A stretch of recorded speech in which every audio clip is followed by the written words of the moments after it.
ഇപ്പോൾ എത്ര പുസ്തകങ്ങളായി ഹണി? 19 പുരസ്കാരങ്ങളും കുറേയായി. കുറച്ച്. നാട്ടിലെവിടെയാണ്? ഞാൻ കണ്ണൂരാണ്. അതെ.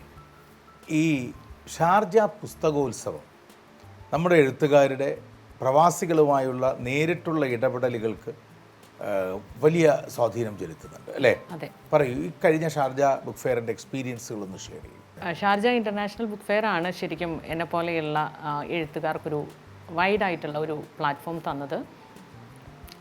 എൻ്റെ ഫസ്റ്റ് നോവൽ ഉടൽ രാഷ്ട്രീയം അവിടെ ബെസ്റ്റ് സെല്ലേഴ്സിൽ വന്നിട്ടുണ്ടായിരുന്നു. ഈ വർഷം 3 പുസ്തകങ്ങളുണ്ടായിരുന്നു. അതിൽ അവിശുദ്ധ മുറിവുകളുടെ 3rd എഡിഷൻ അവിടെ തന്നെ മുഴുവൻ സോൾഡ് ഔട്ട് ആയിട്ടുണ്ടായിരുന്നു. കാമനകളുടെ മാനിഫെസ്റ്റോ അതും റിലീസ് ചെയ്തത് അവിടെയാണ്. അതും കംപ്ലീറ്റ്ലി സോൾഡ് ഔട്ട് ആയിരുന്നു. അങ്ങനെ കുറേ സന്തോഷങ്ങൾ. അതെ, ഞാനത് വായിച്ചില്ല കേട്ടോ.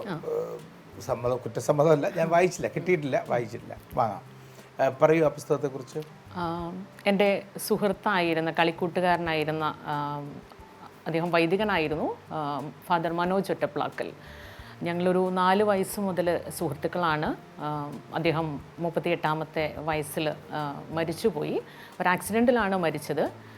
മനോജൻ്റെ സുഹൃത്തായതുകൊണ്ടല്ല അങ്ങനെ ഒരു ജീവചരിത്രം ഞാൻ എഴുതാൻ തീരുമാനിക്കുന്നത്. ഹൈലി ടാലൻറ്റഡ് ആയിട്ടുള്ള ഒരു പേഴ്സൺ ആയിരുന്നു. അതൊരു ജീവചരിത്രമാണ്. അതെ. അതിനപ്പുറത്തേക്ക് വലിയ ഒരു കലാകാരൻ, ഏറ്റവും വിലപ്പെട്ടത്. അങ്ങനെയല്ലാത്തൊരു വാക്ക് മനോജിന് ചേരില്ല എന്നെനിക്ക് തോന്നി. മണ്ണിലായിരുന്നു ചിത്രങ്ങൾ വരച്ചുകൊണ്ടിരുന്നത്. അങ്ങനെ മറ്റൊരു മനുഷ്യനെ എനിക്ക് പരിചയവുമില്ല. മീഡിയം എന്ന് പറയുന്നത് മണ്ണായിരുന്നു. ക്യാൻസർ ആയിരുന്നു, പക്ഷെ അത് ആരും അറിഞ്ഞിട്ടുണ്ടായിരുന്നില്ല. മരണത്തിന് ശേഷം പള്ളിയിൽ വെച്ച് ആ ചടങ്ങിൽ പറയുമ്പോഴാണ് എല്ലാവരും അറിയുന്നത്. കണ്ണൂർ എവിടെയാണ് വീട്? കണ്ണൂർ എൻ്റെ ദേശം കോളിക്കടവാണ്. പാട്ട് പാടും? ഇല്ല. കവിത ചൊല്ലും? രണ്ടുമില്ല. ഇടയ്ക്കിടയ്ക്ക് എന്നോട് പ്രവാസി മലയാളികളിലെ വളരെ എന്താ പറയുക പരിചിതയായ വനിതാ ശബ്ദം അഡ്വക്കേറ്റ് ആയിഷ സക്കീർ ഹുസൈൻ ഹണിയെക്കുറിച്ച് ഇടയ്ക്കിടയ്ക്ക് പരാമർശിക്കാറുണ്ട്. ഹണിയുടെ സംഭാഷണങ്ങളെക്കുറിച്ച്, ഹണിയുടെ എഴുത്തിനെക്കുറിച്ച്. എൻ്റെ ആത്മസുഹൃത്താണ്. അപ്പോൾ all the best. Thank you. വീട്ടിലാരൊക്കെ? കുടുംബം? മോനുണ്ട്, 8ാം ക്ലാസ്സിൽ. എന്താ പേര് അവൻ്റെ? അദ്വൈത്. നാട്ടിലാണോ പഠിക്കുന്നത്? അതെ, നാട്ടിലാണ്. പിന്നെ അച്ഛനമ്മ, സഹോദരങ്ങൾ.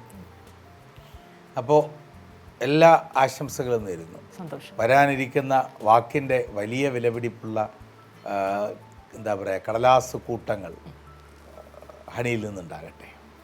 ശ്രമിക്കാം. ഹണിയുടെ പേര് ഹണി എന്നാണെങ്കിലും ഹണിയുടെ എഴുത്തിൽ തേനിൻ്റെ മധുരമല്ല, തീയുടെ ചൂടാണ് കൂടുതലുള്ളത് അല്ലേ? ആവാം, പറയേണ്ടത് വായനക്കാരാണല്ലോ. അശ്വമേധം കാണാറുണ്ടായിരുന്നോ? മുൻപുണ്ടായിരുന്നു. പ്രവാസ ജീവിതം തുടങ്ങിയതിന് ശേഷം അതിനൊരു അവസരമില്ല. അവസരമുണ്ട്. കൈരളി അറേബ്യയിൽ കാണണം കേട്ടോ. കൈരളി അറേബ്യയിൽ എൻ്റെ അറിവ് ശരിയാണെങ്കിൽ വ്യാഴം, വെള്ളി, ശനി, ഞായർ ദിവസങ്ങളിൽ ഗൾഫ് ടൈം 7 മണിക്കാണെന്ന് തോന്നുന്നു.